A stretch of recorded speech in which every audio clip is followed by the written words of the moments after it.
El 10 de septiembre de 2009 y el 20 de septiembre de 2012 se reformó el Código de Procedimientos Civiles para el Distrito Federal con la finalidad de instrumentar un sistema de juicio oral en materia civil para asuntos cuya suerte principal fuese originalmente menor a 212.460 pesos en materia civil. No se substanciarán en este juicio aquellos casos que tengan prevista una tramitación especial ni los de cuantía indeterminada. Mediante reformas posteriores a tales ordenamientos, la suerte principal inicialmente señalada para fijar la competencia se modificó para establecer que en estos juicios la suerte principal debe ser inferior a la establecida en el artículo 691 del Código de Procedimientos Civiles para el Distrito Federal para que un juicio sea apelable sin que sea de tomarse en consideración intereses y demás accesorios reclamados a la fecha de la interposición de la demanda, cantidades que en materia civil serán menores de 500,000 pesos y se actualizarán anualmente de acuerdo a la variación observada en el valor del Índice Nacional de Precios al Consumidor. Con el fin de salvaguardar debidamente los derechos humanos de quienes no puedan hablar, oír o no hablen el idioma español e intervengan en un proceso oral en materia civil, se prevé que formularán sus preguntas o contestaciones por escrito o por medio de un intérprete, que se designará de entre aquellos autorizados como auxiliares de la Administración de Justicia o por colegios, asociaciones, barras de profesionales o instituciones públicas o privadas, relatándose sus preguntas y contestaciones en audiencia, y si así lo solicitare, permanecerá a su lado durante toda la audiencia. En el juicio oral civil se observarán los principios de oralidad, publicidad, igualdad, inmediación, contradicción, continuidad y concentración. El proceso oral civil está compuesto por 2 etapas. La primera denominada postulatoria, en que las partes fijan la litis y se desarrolla por escrito. A esta etapa corresponde la presentación de la demanda, contestación de la misma, reconvención y contestación de esta, así como desahogo de vista de las excepciones y defensas de ambas partes. La segunda corresponde a la sustanciación del juicio y se desarrolla de forma oral. Esta etapa está integrada por la audiencia preliminar y la audiencia de juicio. La audiencia preliminar se compone de 6 fases: la depuración del procedimiento, la conciliación de las partes por conducta del juez, la fijación de acuerdos sobre hechos no controvertidos, la fijación de acuerdos probatorios, la admisión de pruebas y la citación para la audiencia de juicio. En la audiencia de juicio se lleva a cabo el desahogo de pruebas y se dicta la sentencia definitiva. A continuación, presentaremos una audiencia de juicio relativa a un caso en donde tenemos como presupuesto que en la audiencia preliminar las partes no llegaron a un arreglo conciliatorio. Por lo tanto, se continuó con la audiencia de juicio en materia oral civil, en donde se desahogarán la confesional a través de preguntas y no deposiciones, así como la pericial, habiéndose designado un perito tercero en discordia, pues los dictámenes de los peritos de las partes fueron contradictorios. Una vez que se desahoguen las pruebas, la juez dictará la sentencia definitiva. El actor, señor Estanislao Espejel Flores, reclamó el cumplimiento de un contrato verbal de mandato y el pago de 75,000 pesos, más los gastos y costas. La empresa demandada Fidesic negó la celebración del contrato de mandato, pero acepta haber entregado diversas cantidades de dinero. Veremos el inicio de la audiencia de juicio, en donde la secretaria del juzgado hará constar oralmente en el registro correspondiente el lugar, fecha y hora de realización de la audiencia, así como el número de expediente, las partes del proceso, su identidad y la del juzgador que presidirá la audiencia. Iniciamos grabación. Buenos días. En la Ciudad de México, Distrito Federal, al ser las 10 horas del día 9 de noviembre del 2012, la de la voz, secretaria de Acuerdos, licenciada Ivette Carrillo Valois, Hago constar que nos encontramos constituidos en esta sala a efecto de llevar a cabo la celebración de la audiencia de juicio dentro del expediente 12/2012, promovido por Estanislao Hernández Pérez en contra de Fidesic Sociedad Anónima. Preside la presente audiencia la licenciada Ana Lilia Olvera Cedillo. Se pide a los presentes, así como al público, que apaguen sus celulares y guarden el debido respeto. Asimismo, se pongan de pie para recibir a la juez. Posteriormente, la juez declarará la apertura de la audiencia y mencionará el antecedente inmediato de la misma.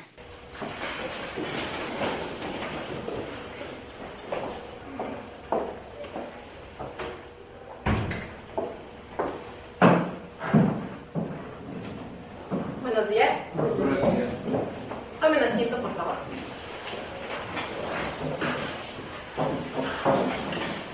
En el lugar, fecha y hora mencionados por la secretaria de este juzgado, se declara la apertura de la presente audiencia ordenada en la preliminar del día 30 de octubre del 2012. Secretaria, procede a identificar a los comparecientes y a protestarlos en términos de lo dispuesto por el artículo 994 del Código de Procedimientos Civiles. Sí, señora juez.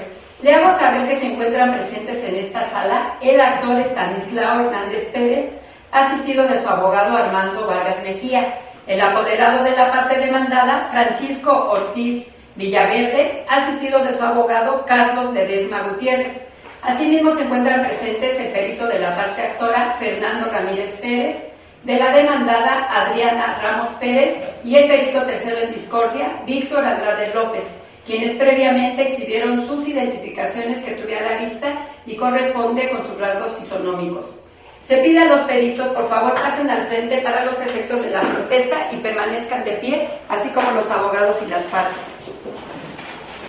En este acto los protesto para que se conduzcan con verdad en la diligencia en que van a intervenir, haciéndoles saber que hay penas de prisión que va de 2 a 6 años, o bien multa de 100 a 300 días de salario mínimo general vigente para el Distrito Federal, por lo que en este acto pregunto a la parte actora, ¿protesta conducirse con verdad, señor Estanislao Hernández Pérez? Sí, protesto. Abogado de la parte actora, Armando Vargas Mejía. Sí, protesto. Apoderado de la demandada, Francisco Ortiz Villaverde. Sí, protesto. Abogado de la demandada, Carlos Ledesma Gutiérrez. Sí, protesto. Perito de la parte actora, Fernando Ramírez Pérez. Sí, protesto. Perito de la demandada, Adriana Ramos Hernández. Sí, protesto. Perito tercero en discordia, Víctor Andrade López. Sí, protesto. Gracias. Pueden pasar los peritos a su lugar. A continuación, será la apertura de la fase de desahogo de pruebas y se desarrollará con las pruebas que se tengan preparadas. En este caso, veremos el desarrollo de la prueba confesional y de la prueba pericial. Secretaria, proceda a dar cuenta con las pruebas ofrecidas y admitidas por las partes, las cuales se desahogarán en la presente audiencia. Sí, señora juez, le doy cuenta que según lo establecido en la audiencia de fecha 1 de octubre de 2012 se encuentran preparadas por la parte actora la documental, la confesional a cargo de la parte actora, la pericial en grafoscopía y la instrumental y la presuncional. Y por la demandada, las documentales admitidas, la confesional a cargo de la parte actora, la instrumental y la presuncional. Dada la cuenta de la secretaria, se concede el uso de la voz a las partes. ¿Parte actora tiene algo que manifestar? No, señoría. Abogado de la parte demandada. Sí, señoría. En primer término, le solicito que se tenga como parte demandada en este juicio a Fernández Sociedad Anónima, en sustitución de Fidesic Sociedad Anónima, en virtud de la fusión celebrada entre ambas empresas, en la cual Fernández Sociedad Anónima, en su carácter de fusionante, quedó subsistente y adquirió los derechos y obligaciones de Fidesic Sociedad Anónima. Igualmente, le solicito que le reconozca personalidad al apoderado compareciente Francisco Ortiz Villaverde, en adición al diverso que firmó el escrito de contestación de demanda. Para ello le exhibo copia certificada de la escritura que contiene la fusión, copia certificada de la escritura que contiene el otorgamiento del poder y copias simples de las mismas para ser entregadas a mi contraparte. Secretaria, a favor de pasar la copia simple al abogado de la actora y la certificada, me la pasa por favor a mí. Abogado de la parte actora, ¿tiene algo que decir? Sí, señoría. Solicito no se reconozca personalidad al apoderado de la demandada que comparece en esta audiencia, toda vez que si bien de la escritura 48.683, de fecha 10 de noviembre de 2008, pasada ante la fe del Notario Público número 73 del Distrito Federal, se advierte que Fidesic, Sociedad Anónima, le otorgó poder, también lo es que de la diversa escritura 76.234, de fecha 10 de enero del corriente año, se advierte que Fidesic ha desaparecido al haber sido fusionada con Fernández Sociedad Anónima, por lo cual el apoderado corre la misma suerte, en el sentido de que ha dejado de tener poder, pues su representada ya no existe. Eso es todo. Abogado de la parte demandada, con las manifestaciones de su contraria, ¿se le concede el uso de la voz para que se manifieste al respecto? Sí, señoría. Le pido declare infundadas las peticiones del abogado de la contraparte, porque si bien es cierto, el poder otorgado al apoderado compareciente es de fecha anterior al acto de fusión entre las empresas referidas, también debe considerarse que se desprende de la escritura en la que consta la fusión, específicamente en la cláusula séptima, que Fernández Sociedad Anónima ratificó todos los poderes que hubiese otorgado con antelación Fidesic Sociedad Anónima y se estableció que quedaban vigentes hasta en tanto no fuesen revocados de manera expresa, por lo que el apoderado tiene facultades para representar en juicio a Fernández Sociedad Anónima. Bien, como lo solicita la parte demandada, con las documentales que exhibe a las que se les concede plena eficacia probatoria en términos de lo dispuesto por el artículo 327, fracción primera, y 403 del Código de Procedimientos Civiles, se tiene como parte demandada a Fernández Sociedad Anónima en virtud de que dicha empresa es fusionante de Fidesic Sociedad Anónima.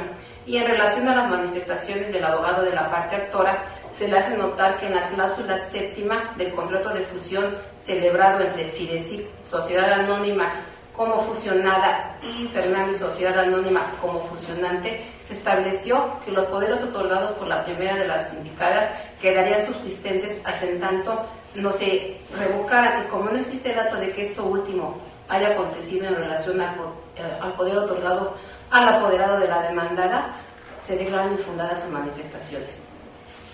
En consecuencia, se reconoce al señor Francisco Ortiz Villaverde como apoderado de la parte demandada, Fernández Sociedad Anónima, y en tal virtud se ordena a la secretaria que haga las anotaciones correspondientes en el libro de gobierno. Se ordena girar oficio a la Oficialía de Partes Común Civil de este tribunal para los efectos administrativos correspondientes y se ordena hacer el cambio de la carátula. Resuelto lo anterior, procederemos al desahogo de las pruebas admitidas a las partes en el siguiente orden. En primer término, desahogaremos las documentales e instrumental de actuaciones ofrecidas por ambas. Posteriormente, desahogaremos la prueba confesional a cargo de la parte demandada por conducto de su apoderado. Después, desahogaremos la prueba confesional a cargo de la autora.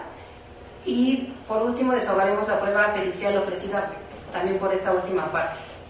Atento a lo anterior, las pruebas documentales y la instrumental de actuaciones se tienen por desahogadas por su propia y especial naturaleza. Y en cuanto a la confesional a cargo del apoderado de la parte demandada, señor Ortiz, haga favor de pasar al estrado. Sí. En el caso de la prueba confesional, la secretaria de acuerdos procede a tomar los generales al declarante. ¿Secretaria haga favor de tomar sus generales? Sí, señora juez. Diga por favor su nombre. Francisco Ortiz Villaverde. Su edad. 37 años. Domicilio. Privada de San Jerónimo número 36, Colonia Portales, Delegación Benito Juárez, de esta ciudad. Estado civil. Casado. Grado máximo de estudios. Licenciatura en Administración. Ocupación. Gerente. Gracias. Las preguntas serán formuladas libremente en forma oral por el oferente y deberán ser objeto del debate y referirse a hechos propios del declarante. Señor Ortiz, el abogado del señor Estanislao Hernández le va a formular una serie de preguntas, las cuales deberá de contestar directamente, a no ser que yo le indique lo contrario o se presente alguna objeción.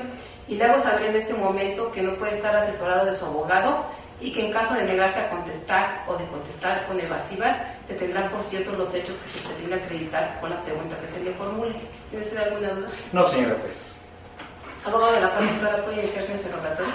Señor Ortiz, al contestar la demanda, su representada estableció que sostuvo una plática con el actor el 30 de julio de 2008. ¿En qué consistió esa plática?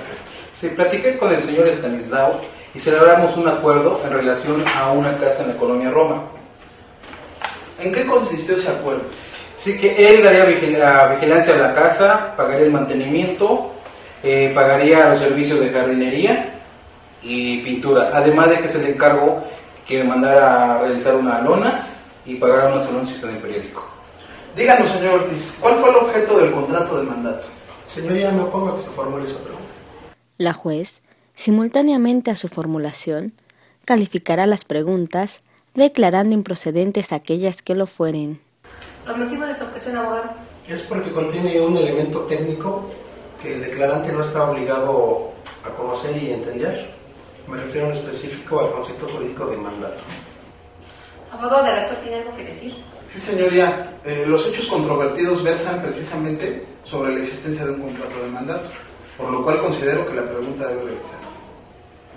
No se califica de legal la pregunta, toda vez que si bien es cierto la existencia del contrato de mandato es un hecho controvertido, también lo es que la pregunta lleva implícito un término técnico como lo es el mandato, que el declarante no está obligado a conocer, lo que lo hace un hecho ajeno a él.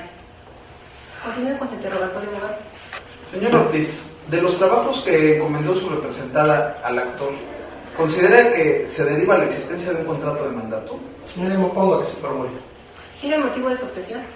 El abogado de la contraparte insiste en introducir un elemento técnico y hace referencia a un acto jurídico en específico cuya denominación y existencia considero solo le corresponde establecerla a usted al dictar la sentencia definitiva. Abogado del actor, ¿tiene algo que decir? Sí, señoría. De las respuestas que ha dado el apoderado de la demandada, se advierten ciertas actividades que corresponden a parte de los trabajos que nosotros en la demanda señalamos como parte del mandato, por lo cual considero que debe realizarse la pregunta. Al lugar a la objeción, toda vez que la pregunta contiene un hecho ajeno al declarante, al contener un elemento técnico consistente en la denominación que se le pretende dar a las encomiendas que el demandado le encomendó al actor. Siguiente pregunta. Señor Ortiz, ¿cuánto pagó su representada al señor Estanislao por las encomiendas realizadas? Le pagué en cantidad total la cantidad de 25,500 pesos en 5 momentos.